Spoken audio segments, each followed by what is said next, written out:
골자님이 그 담임했던 학생이야. 그 학생은 학교에서 계속 이렇게 칼로 막 몸을 거요. 자해를 하는 거죠.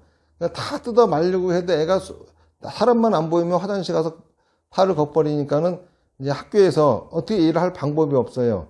그러니까는 학교에다가 제안을 한 거야. 내가 하는 프로그램이 있는데 저래서 하는 건데 얘를 여기서 프로그램을 통해서 그 스님이 고칠 수 있다 하니 한번 보냅시다. 그래가지고 이제 그 어머니하고 같이 와서 했어요. 저는 애들 할 적에는 반드시 부모도 같이 하라 그러지 애들만 시키지 않아요. 왜 그러냐면은 부모한테도 반드시 원인이 있기 때문입니다. 그래서 이제 해서 봤더니 이 어머니도 이분의 부모님이 대한항공에서 일하시는 분이었어. 대한항공에서 이 기내식 있잖아요. 그거를 이렇게 만들어서 납품하는 이런 일을 하다 보니까 두 부부가 아침 새벽부터 일어나가지고 밤 늦게까지 일하는데 너무 바빠가지고 애들을 보살필 수가 없어요. 그런데 애들한테 한결같이 얘기한 게 하나님 아버지한테 찾아가라. 그래서 맨날 교회만 보냈어. 그러니까는 교회 다니면서 이 사람이 배운 게 없어. 맨날 거기서 기도하고 뭐 이런 거나 배웠지 아무것도 배운 게 없어. 그러다 보니까는 자기 딸한테도 사람하고 사귀는 법을 가르쳐 놓지 않다 보니까는 애가 왜 칼을 긋냐 하면은 남들 애들한테 관심을 끌려고. 그래가지고 이제 너는 업장이 아니다. 너네 어머니가 업장이다. 그래서 걔한테 가르치기를 인사하는 법을 가르쳤어요. 사람 보면은 안녕하세요. 먼저 가서 반갑게 인사하는 법. 그랬더니 싹 났어. 말짱해졌어요. 그랬더니 또 다른 문제가 있으니까는 다른 학생을 또 데리고 오고.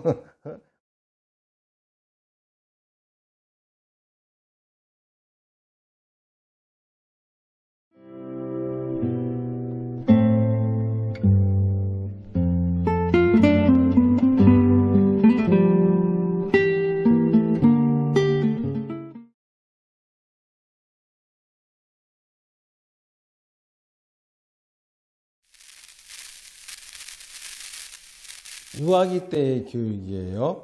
유아기라고 하면은 취학 전이죠. 보통 태어나서부터 만으로 6살 때까지 여기를 이제 유아기라고 할 수가 있어요. 인성이 소통이라고 그랬죠. 소통을 하려면은 상대가 있어야 되잖아요. 다시 말해서 어떤 관계가 있어야 나하고 너가 존재해야 소통을 할 수가 있는 거예요. 관계죠, 관계.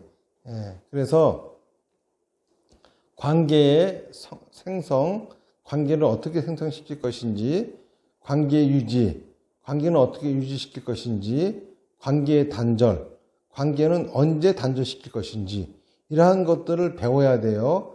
이런 것들을 배우는 시기가 유아기 때 배우는 겁니다. 먼저 태어나서 2살 때까지 배우는 것은 관계 유지를 배워요. 누구한테 배우느냐 하면은 어머니한테 배우는 거예요. 관계 유지는 사랑입니다. 관계는 사랑으로서 유지하는 거예요. 사랑이라고 하는 것은 뭐냐면은 자발적인 희생이에요. 어머니는 애를 낳잖아요. 그러면은 애는 보통 어머니를 괴롭히는 게 아닙니다. 낮이고 밤이고 될 것 없이 빽빽거리고 맨날 울어댑니다. 밥 달라는 것도 배고프다는 소리도 울면서 표현하고 똥 넣었다고 하는 것도 울면서 표현하고 뭐 조금만 불편한 게 있으면 다 울어요. 그리고 낮이고 밤이고 가리지 않습니다. 어머니가 얼마나 힘든지 그 상황도 고려하지 않아요. 그냥 무조건 자기가 조금만 불편해도 빽빽 울어댑니다.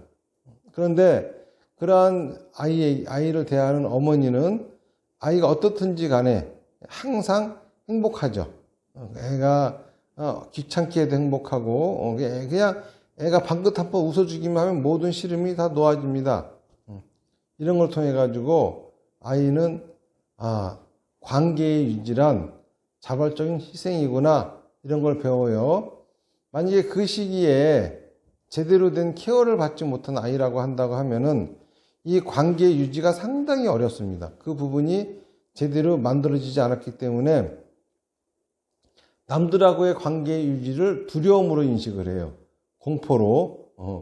예를 들어서 애를 낳아놓고 항상 애 혼자 그냥 집에다 내팽개치게 뒀다든지 아무도 키워주는 사람이 없었다든지 이러면은 문제가 되는 거죠. 그래서 사실은 애들을 낳아놓으면은 애가 만으로 2살, 3살이 만으로 3살이 될 때까지, 그러니까 2년이 되겠죠.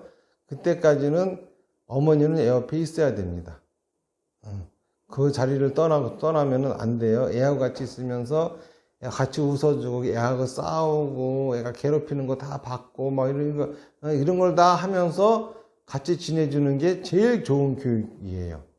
관계 유지를 가르치기 위해서, 뭔가 다른 거를 가르칠 거 없어요. 뭐 영어를 가르친다, 이런 거 할 필요 없습니다.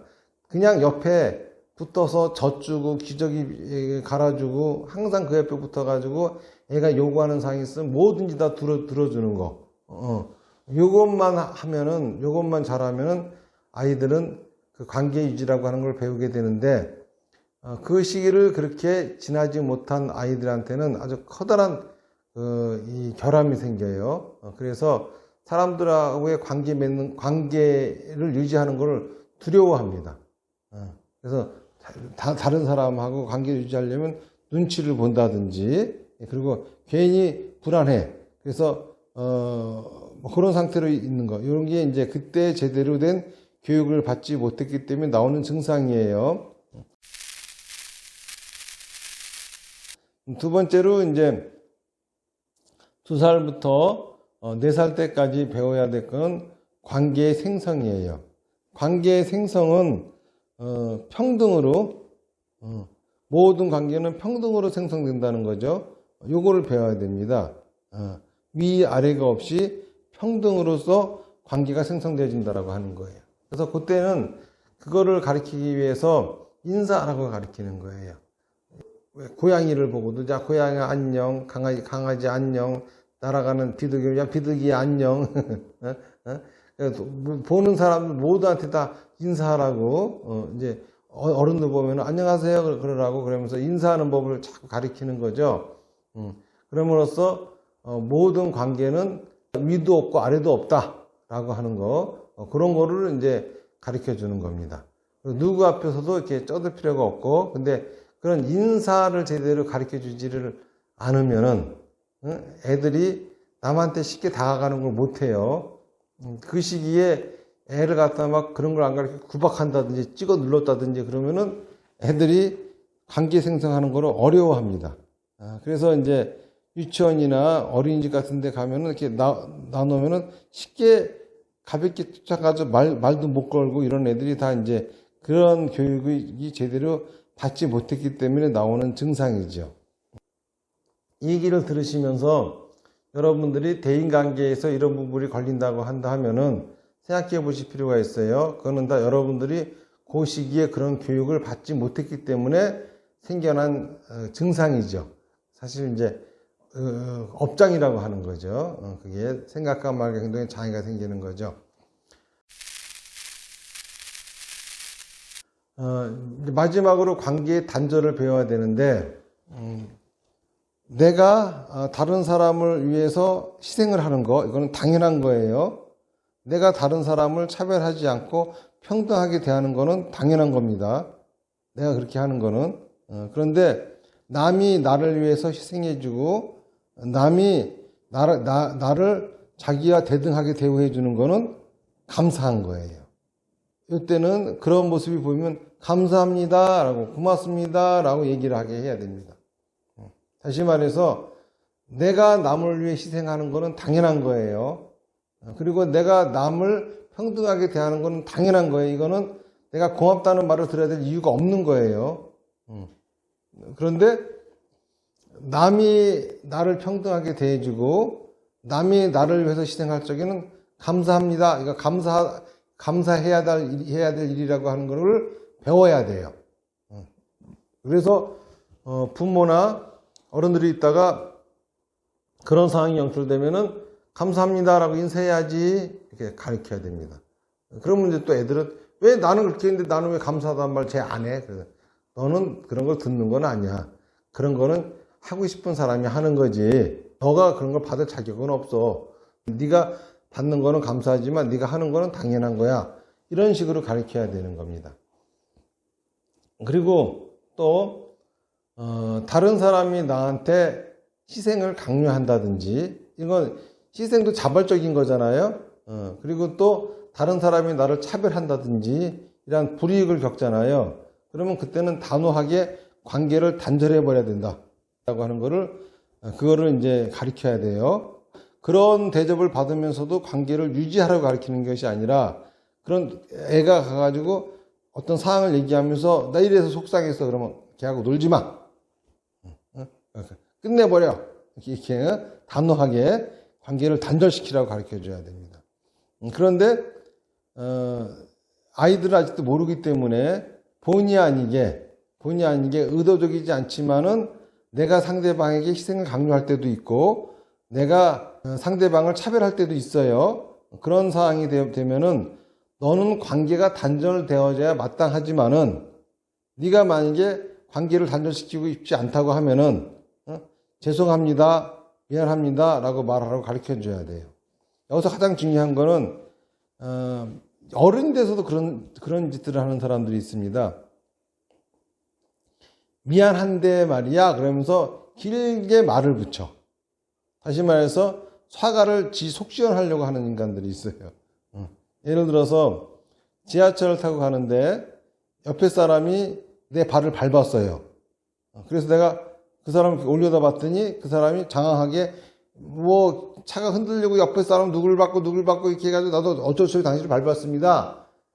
그러면 어떤 생각 들어요? 그렇다고 밟아도 되는 거야? 되게 기분 나쁘죠? 근데 그 사람은 자기가 고의로 그런 게 아니라 자기도 실수로 그랬다. 자기도 어쩔 수 없이 그런 것이다. 나는 당신한테 피해 줄 생각이 없었지만 어쩔 수 없이 그런 것이다. 그거를 표현하고 싶기 때문에 이렇게 장황하게 자기 변명을 해대고 있거든요. 근데 하나도 그 사람이 미안해하는 것 같지 않아. 자꾸 그러고 있으면. 근데 거두절미하고 죄송합니다, 미안합니다 딱 한마디 하면 저 사람이 고의로 그런 게 아니구나, 이걸 알 수가 있어요. 그러니까 사람들은 참 재밌는 게 자기가 느끼는 거하고 실제는 다른데 자꾸 느끼는 대로 자기 속을 시원하게 하려고 말을 합니다, 자꾸. 근데 애들도 교육이 되지 않은 상태에서는 그렇게 해요. 네가 잘못했잖아. 그러면 나 어쩌저쩌 억울하다고 자기도 막 얘기를 합니다. 네가 억울하다고 하는 이유는 네가 고의로 그런 거는 아니라는 소리지. 하지만 쟤는 지금 피해를 받잖아. 응? 근데 네가 고의로 한 건 아니라는 소리지.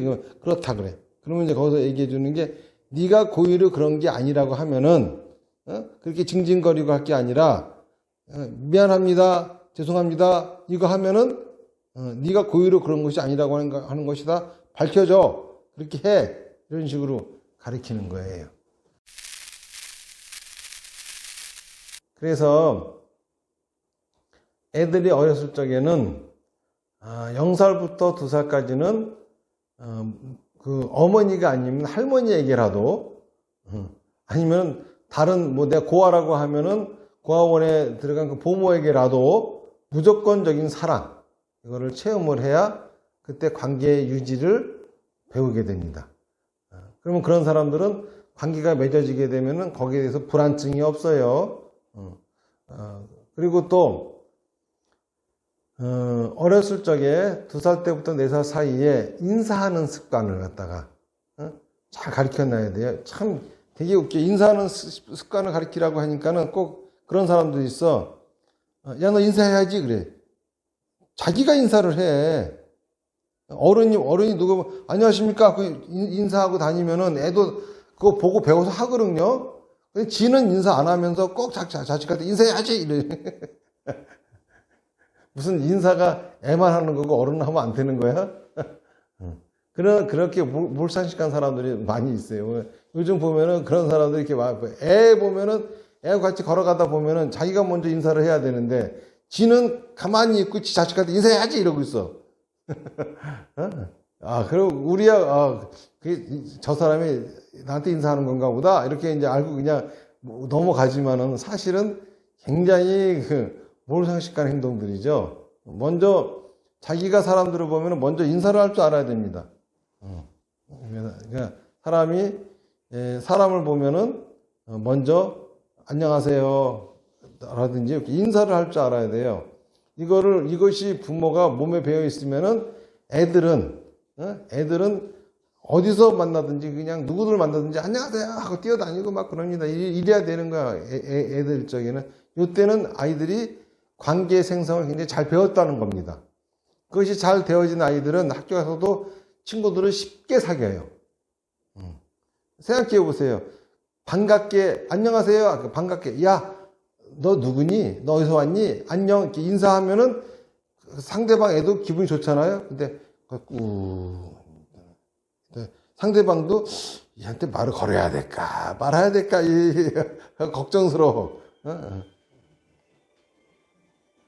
그러다가 한번 이렇게 푹 찌르듯이 있잖아요. 얘기하고 그러면 서로 불쾌한 생각을 갖게 되고 뭐 이제 그렇게 되는 거죠.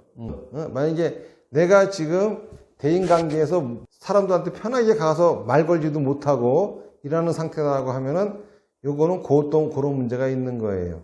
그리고 누구하고 이렇게 관계를 맺기 시작하면 그때부터 불안증이 있다. 그럼 어렸을 적에 0살부터 2살 때까지 제대로 케어를 못 받은 거라. 그리고 이제 그러니까는 그 나이 때에 부모가 되면 뭘 해줘야 될지를 알아야 되겠죠. 그리고 이제 4살 때부터 6살 때까지는 언제 감사합니다라고 말을 해야 할지, 언제 미안합니다라고 말을 해야 될지, 이 미안이라고 하는 말과 감사라고 하는 말의 용도를 정확하게 가르쳐 줘야 돼요. 근데 요즘 보면은 그걸 용도도 모르는 채로 그냥 시도 때도 없이 미안합니다, 감사합니다 떠드는 애들이 있거든. 그리고 더더욱 중요한 거는 모든 관계는 그쵸? 단절도 해야 되는데 그 단절을 언제 해야 되는지야. 무슨 얘기인지 아시겠죠? 상대방이 나한테 희생을 강요하고 상대방이 나를 차별했어요. 그렇죠? 근데 상대방이 나한테 사과를 하지 않아. 이럴 적에는 단절해야 돼요. 요거를 그때 잘 배운 사람들은 결혼 배우자도 있잖아요. 적어도 그렇게 인성이 안 돼 있는 배우자들은 하고는 결혼 안 하죠. 그런 걸 할 줄 아는 사람은 결혼하게 되겠죠. 그러니까 결혼 생활이 힘들어지는 것도 다 요 때의 교육을 제대로 못 받은 사람들은 배우자도 잘못 만나게 되고 결혼 생활도 불행하게 하게 됩니다. 그리고 요 때에 인간들의 업장이 많이 생겨요. 그래서 요때 교육을 잘못 받아가지고 맨날 사업도 실패하고 인생도 쭈글팅하게 살고 그게 이제 요때 많은 영향을 받죠. 그러니까는 아이들 교육은 태어나서부터 만으로 6살이 될 때까지 교육이 6살까지죠. 그러니까는 만으로 7살이 딱 된 거죠. 만으로 7살이 딱 된 거죠. 6년 동안 그러니까 딱 그때까지가 만으로 7살이 딱 될 때까지 그때까지가 아주 중요한 시기고 이때는 잘 가르쳐야 됩니다. 그거를 모르고 무슨 학원을 보내고 미술을 가르치고 이런 거 할 때 아니에요. 절대 그런 거 가르칠 때가 아니라 사랑을 배워야 되고 그리고 평등을 배워야 되고 그리고 감사와 미안에 대한 용도를 정확히 알아야 됩니다. 이게 굉장히 중요해요. 이것만 잘 가르쳐놔도 교육의 반은 완성이 됐다. 이 인성의 기본적인 틀 이거는 갖춰졌다 라고 볼 수가 있는 겁니다.